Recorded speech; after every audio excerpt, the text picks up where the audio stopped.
Les fonctionnaires européens auront donc leur propre centre de vaccination. C'est ce qu'annonce le journal La Capitale ce matin. Ces fonctionnaires ne se feront donc pas vacciner avec les autres Bruxellois. Il y aura même plusieurs centres. Un pour les eurodéputés et les fonctionnaires qui travaillent au Parlement européen. D'autres centres pour les fonctionnaires qui dépendent d'autres institutions comme la Commission européenne par exemple. Bonjour Sabine Rigolaim. Bonjour Fabrice. Vous confirmez tout ce que je viens de dire ? Les institutions internationales, effectivement, qui sont présentes à Bruxelles, s'occupent elles-mêmes de la vaccination de leur personnel. C'est le cas pour l'Union européenne, c'est le cas aussi pour l'OTAN. Alors pour l'Union européenne, effectivement, Commission et Parlement vont vacciner leur staff et tout ça s'est organisé, semble-t-il, en bonne entente avec les autorités régionales. C'est ce que nous assure en tout cas Inge Neven, qui est la directrice du service hygiène de la région bruxelloise. Nous, on le considère un peu comme, entre guillemets, une grande maison de repos ou un hôpital, ou alors on livre les quotas et les gens sont vaccinés sur place. Donc, quelque part, tout le reste, donc, ils prennent en charge. Donc, entre guillemets, ils ne vont pas venir dans les infrastructures que nous, on a et que nous, on organise. Mais eux, ils organisent tout eux-mêmes. Voilà, chacun de son côté, les Bruxellois d'un côté, les Européens de l'autre. Ils s'occupent de tout, de toute l'organisation de A à Z.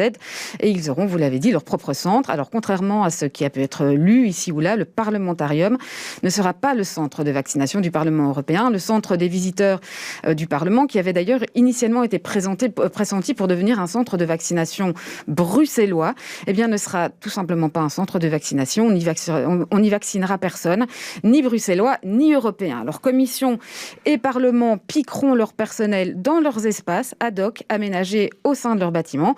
Mais les accréditations sont encore en cours d'acheminement. Les centres ne sont donc pas encore ouverts et encore une fois, tous ces aspects sont réglés et discutés avec les autorités bruxelloises.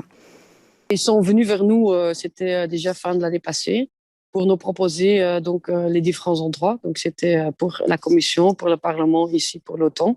Donc, il y a 3 endroits supplémentaires qui sont organisés.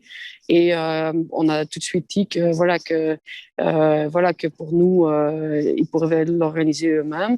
Et on est tout le temps en discussion avec eux pour tout bien organiser les choses, etc. Mais c'est pas non plus que comme ils organisent tout, c'est pas, entre guillemets, à notre charge de tout organiser. Donc, on a un bon contact. On discute justement les grands points, etc. Ils prennent aussi en compte toutes les invitations, la sensibilisation et tout de leur personnel. Donc, quelque part, voilà, ce serait sinon aussi pour nous une population plus difficile à atteindre. Donc, quelque part, c'est bien qu'ils prennent en main. Alors, ils vont s'inscrire aussi dans le calendrier de vaccination établi par la région bruxelloise. La vaccination au niveau des institutions européennes devrait débuter avec la phase 1B début mars. Autrement dit, la vaccination du personnel des institutions européennes n'a évidemment pas encore commencé. Et sur quelle dose, me direz-vous ? Avec quelle dose est-ce qu'on va vacciner ce personnel ? Oui, avec quelle dose ? Voilà, bonne question, Fabrice. Eh bien, ces doses seront prises sur le quota belge et Inge Neven, une fois de plus, nous explique pourquoi. Ils sont compris dans le quota pour les Belges, mais c'est aussi assez logique parce que c'est aussi des résidents qui sont en Belgique. Donc, c'est des résidents en Belgique. Donc, quelque part, ils sont aussi compris dans le quota national. Donc, c'est des gens qui habitent en Belgique et donc pour lesquels aussi notre pays a commandé des vaccins. C'est un peu comme les résidents, je veux dire comme les Belges qui résident dans un autre pays, qui vont se vacciner là-bas. Donc, c'est un peu un échange entre guillemets, si on peut le dire comme ça. Ouais, donc voilà, pris une vaccination séparée pour les fonctionnaires européens. La question cruciale, quand même, Sabine, qu'on a envie de se poser, c'est est-ce que les fonctionnaires européens, en fonction de leur âge et de leur état de santé, risquent de passer à la vaccination avant des Bruxellois dans les mêmes conditions, mais qui ne seraient pas fonctionnaires européens ? Alors, en principe, non. En tout cas, c'est ce qu'on nous assure de tous les côtés, aussi bien Commission, Parlement que région bruxelloise. Inge Neven l'a bien dit, la vaccination du personnel européen s'inscrit parfaitement dans le calendrier qui a été établi. Calendrier au même rythme. C'est absolument le même calendrier au même rythme. Donc, c'est pour ça que la vaccination n'a pas encore commencé du côté européen. Je précise encore une dernière chose.